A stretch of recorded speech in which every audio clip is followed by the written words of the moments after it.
Olá pessoal, me chamo Gabriel e estou gravando esta videoaula para vocês recordarem um pouquinho sobre elementos de um triângulo e também sobre a classificação dos triângulos quanto aos lados. Esta é a primeira videoaula, daremos sequência com outras videoaulas posteriormente.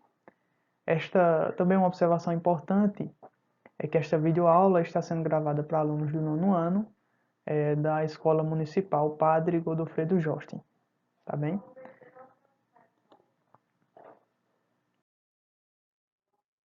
Vamos fazer como eu disse, uma breve revisão sobre alguns aspectos interessantes em um triângulo, né? Também em relação à classificação desses triângulos quanto aos ângulos. Bem, dado um triângulo ABC, né, como vocês podem ver na figura, a gente tem alguns aspectos interessantes. Por exemplo, os vértices do triângulo são justamente os pontos A, B e C. Tudo bem? Então, esses são os que a gente denomina de vértice do triângulo. Os lados são justamente os segmentos AB, o segmento AC e o segmento BC. Em termos de segmento, podemos ver o segmento AB como sendo BA ou BC como sendo CB. Não vai influenciar muito. Também AC, né, o AC como sendo CA, né, são esses segmentos. Então, os segmentos AB, AC e BC são o que a gente chama de lados do triângulo, né? O triângulo ele é formado justamente por esse contorno, né? Dizemos que o triângulo é justamente esse contorno, né? Dados três pontos não colineares, ou seja, pontos que não estão em uma mesma reta, a gente denomina de... A gente consegue traçar um triângulo, né? Justamente traçando, ligando cada um desses pontos por meio desses segmentos, que vão ser os lados do triângulo.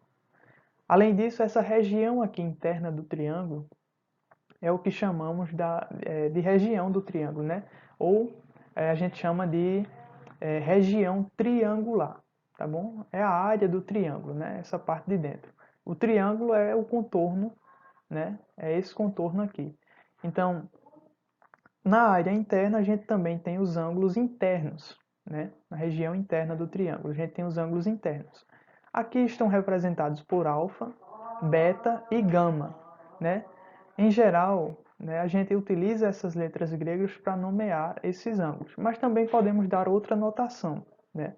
Os ângulos internos de triângulos eles podem ser representados, por exemplo, este ângulo aqui, ó, o ângulo beta, ele pode ser chamado de C, A chapeuzinho B, ou simplesmente A chapéu, né? Ou seja, ele estaria sobre o vértice A do triângulo, né? É o ângulo que está sobre o vértice A.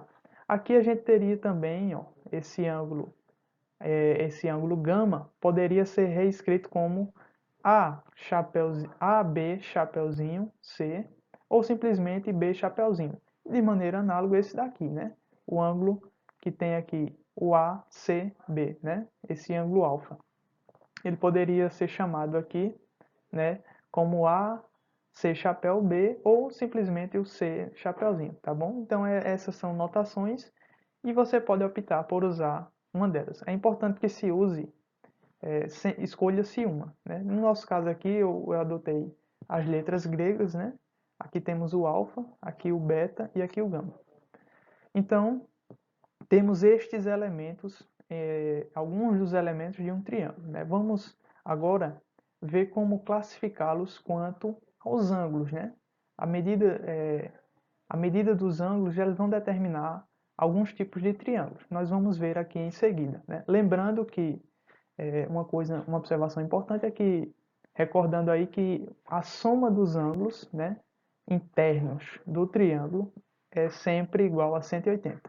Né? Então você tem alfa mais beta mais gama igual a 180. Vale essa relação.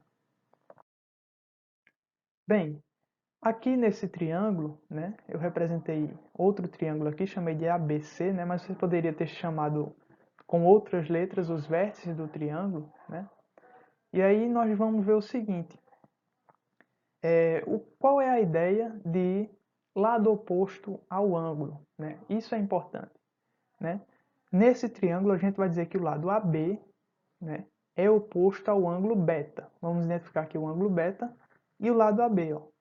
Em geral, você pode ver isso aqui como sendo o ângulo beta enxerga o seu lado oposto. Né? Se você traçasse uma reta, né, um segmento de reta partindo de C, né, e tocando nessa extremidade aqui, né, no segmento AB, é como se fosse a visão do ângulo que o ângulo tem. Né? Ele vai ter essa visão aqui, vai conseguir enxergar esse lado. Né? A gente pode associar dessa forma, ou seja, o lado AB é oposto ao ângulo beta. Da mesma forma, o lado AC é oposto ao ângulo alfa. É o lado que o ângulo enxerga, podemos pensar dessa forma. Tá? Associar dessa forma. Então, o ângulo alfa enxerga o lado AB, AC. Né? E o ângulo, o lado BC, né? Lado BC é justamente o lado oposto ao ângulo gama, né? Esse ângulo aqui de baixo. Quando você traça um segmento aqui, ó, partindo desse ponto A, né? Sem que esse segmento ele saia aqui da região interna do triângulo, né? Nós conseguimos traçar esse segmento e ele vai tocar justamente no lado BC, né? Então, é o lado em que o ângulo enxerga. E aí, como eu tinha dito, a gente pode associar essa ideia como sendo o lado oposto, né? O lado oposto a um ângulo, a gente pode associar como sendo o lado em que cujo ângulo enxerga, né? É isso que eu estava falando. Então, nós temos aí esses conceitos que serão importantes para as aulas futuras, né? Lembrando que é uma revisão, então qualquer dúvida podem procurar nos livros ou me procurarem. Agora nós vamos ver um pouquinho sobre a classificação dos triângulos quanto aos ângulos. Olha, nós primeiro vamos falar sobre os triângulos acutângulos. E o que seria um triângulo acutângulo, né? É justamente essa representação aqui, é a representação de um triângulo acutângulo. A gente diz, né, que um triângulo é acutângulo quando os ângulos internos dele são todos agudos. Ou seja, e o que seria um ângulo agudo? É justamente um ângulo que tem medida menor do que 90 graus, ou seja, é menor que um ângulo reto. Né? A gente também pode chamar o ângulo de 90 graus como um ângulo reto. Então esse é um triângulo agudo, é um triângulo acutângulo, né? Onde todos os ângulos internos, né, são menores do que um ângulo reto. Ou seja, a medida, né, dos ângulos, a medida de cada ângulo interno é menor do que um ângulo reto. Aqui nós temos os triângulos obtusângulos, né? O que seria um triângulo obtusângulo, né? É um triângulo, né, que tem um lado, né, que tem na verdade um ângulo, perdão, um ângulo obtuso, né? Esse triângulo aqui, o DEF, né? O ângulo aqui, o ângulo, vamos chamar de D chapéu, né? Esse ângulo é um ângulo obtuso, é maior, tem medida maior do que 90 graus. Então, aqui eu trouxe, né, a definição de um ângulo obtuso, né, vai ser um ângulo maior que um ângulo reto, né, e denominamos de ângulo obtuso, tá bom? Ou seja, tem a medida maior do que 90 graus. Bem, e por fim, nós temos aqui os triângulos retângulos, né? O que seria um triângulo retângulo, né? Como o nome sugere, né? O triângulo retângulo é um triângulo quando um triângulo é retângulo, né? Quando tem dos ângulos reto, né? Tem um ângulo reto, um dos seus ângulos é reto. Então aqui nós podemos observar que o ângulo sobre o vértice G, né? O vértice G ficou aqui dentro do triângulo, mas aqui nós temos o vértice G, né? Esse ângulo é reto, né? Ou seja, é um ângulo que tem medida igual a 90 graus. Então nós denominamos aqui de ângulo reto, tá bom? Uma observação importante é que os lados do triângulo retângulo eles têm nomes específicos, né?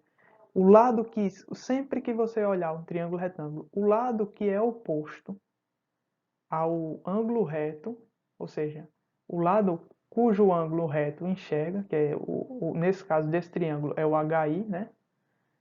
Ele vai ser chamado de hipotenusa, né? O lado oposto ao ângulo reto chama-se hipotenusa. Os outros dois lados chamam-se catetos. Então tá aqui a hipotenusa e aqui cada um dos catetos, tá bem? Então, sempre que você pegar um triângulo retângulo e você olhar para o lado oposto ao ângulo reto, você tem a hipotenusa. Isso vai ser importante quando a gente estiver estudando o teorema de Pitágoras. Bem, a nossa videoaula fica por aqui, né? Desejo a todos bons estudos. Qualquer dúvida, não hesitem em me contactar, né? E no mais é isso. Abraços e obrigado por assistirem até o final, gente.